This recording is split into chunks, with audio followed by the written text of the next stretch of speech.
Hey guys, Scott here, Trilogy Talk, and we're here with another episode of TD 101. And in this episode, we're talking about preparation, mental preparation, physical preparation. Preparation is one of the biggest things you need to be on top of to be a good quality tournament director. So I have this motto, kind of this saying that I say to myself, and it's the same thing I say to anybody who asks me for tips about being a tournament director. And the motto is, always wait on the player. Don't make the player wait on you. So what that means is be so far ahead in your preparation, have things done before the tournament itself or the player itself expects it. So one of the examples I give is you say there's a 9 o'clock check-in. So that's 9 o'clock. That's when all your players are going to be there. Be ready by 8:30. When that guy walks up at 9 o'clock, you should be bored. You should just be kind of standing there waiting. Use that opportunity beforehand. Grab a couple of those early guys to come in. Because if you have guys coming in at 8:30 and you're not sure, or maybe you forgot something, that half-hour gap is going to kind of tell you, oh, I forgot to do this, or I need to do this.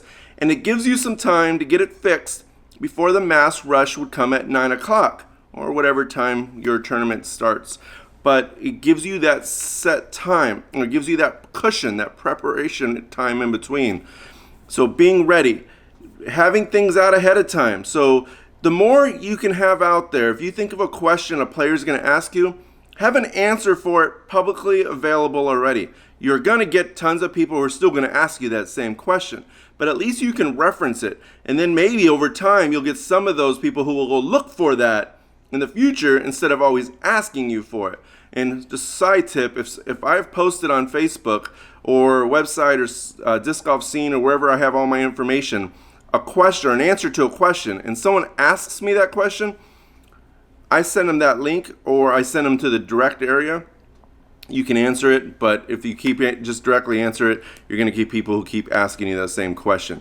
Answer it, but obviously try to educate and show them how they're going to find it. So hopefully in the future, not everybody's going to do this, but hopefully in the future you'll train a few more people to go in the right directions.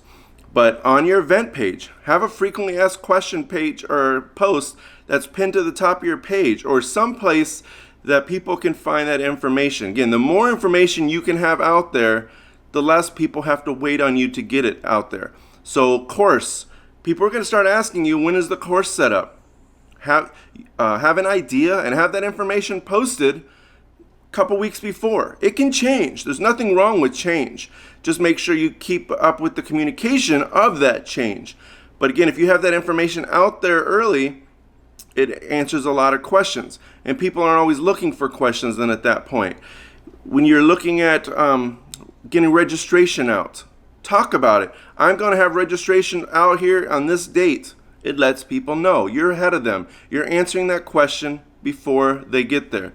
So getting a lot of that done ahead of time is going to help you out a lot. Some of the worst experiences I have had, and I've heard from many players, is when they have to wait. So a person could play good, they'll win, maybe even win the tournament, have a good time.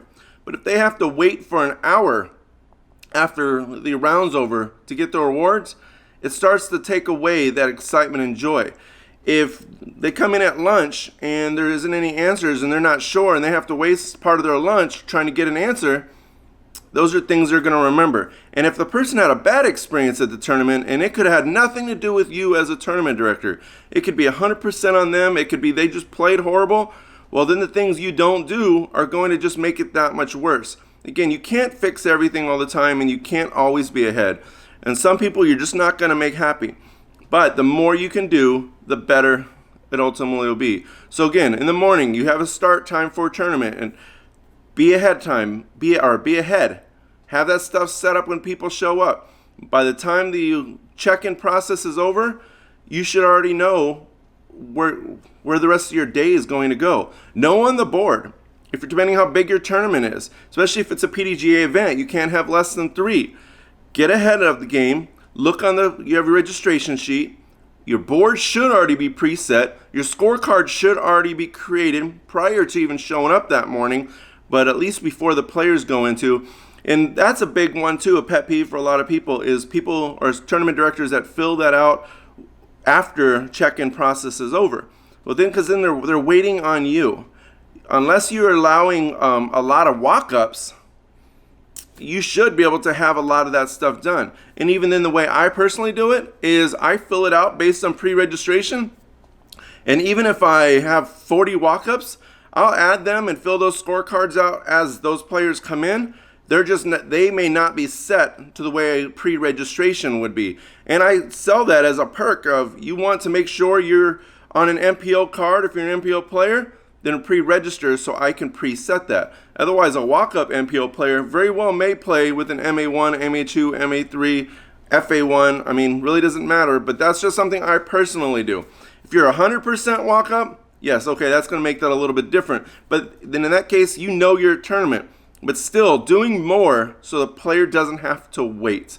You know, at lunchtime, having a time, not a set time, but just putting it out there. It's an hour, it's 45 minutes, an hour and a half from the last card. Let them know.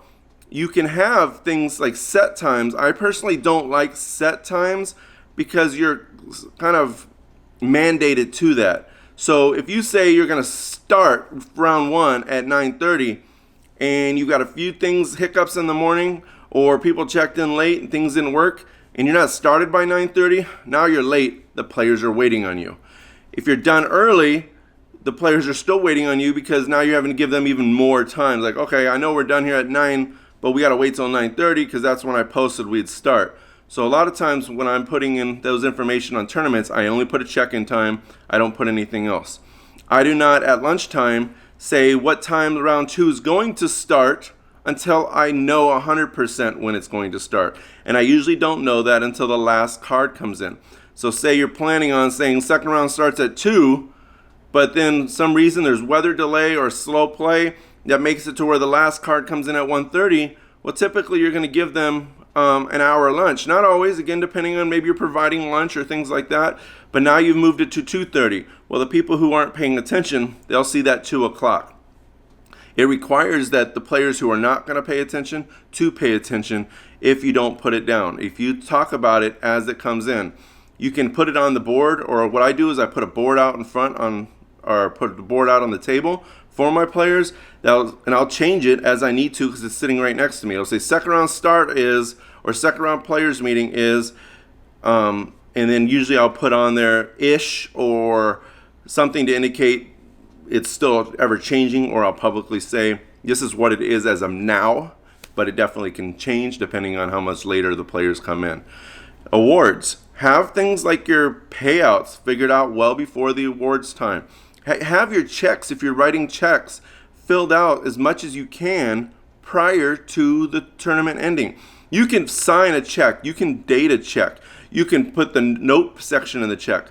You may not be filling out the name or the quantity or the dollar amount yet because you don't know it, but just those couple little lines like signing and date, those speed up that process. It really should not take you longer than 15 minutes, 20 minutes after a round or tournament is over, the last card, to have the award ceremony. And that's including if when I'll do it, I'll even do it with putting those putting those details on the PDGA site.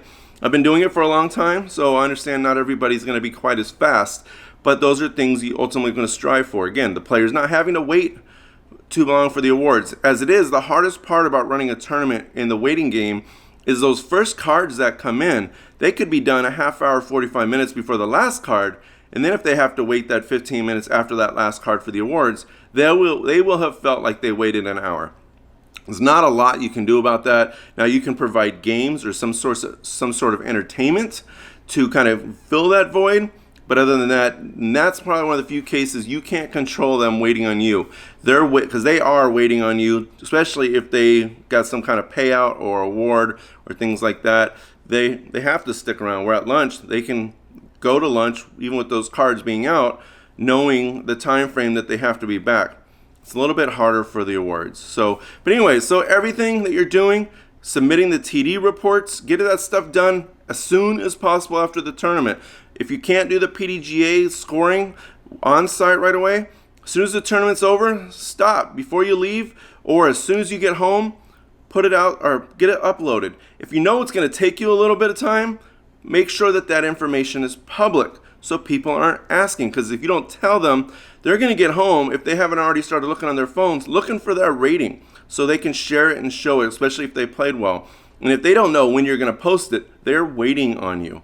They're still waiting on you even if you publish, but at least you've set that criteria for what's required, or not what's required, but for what you're providing is probably the right word. So anyways, preparation. Preparation is going to be your biggest friend. Be as far ahead as possible. You really can't be too far. Learn to be patient and get everything done as quickly as possible and as efficiently as as quickly as possible and as efficiently as possible. So this is TD 101 on being prepared. Again, I'm Scott with Trilogy Talk. Until next time, keep sharing the trilogy love with the world. See ya.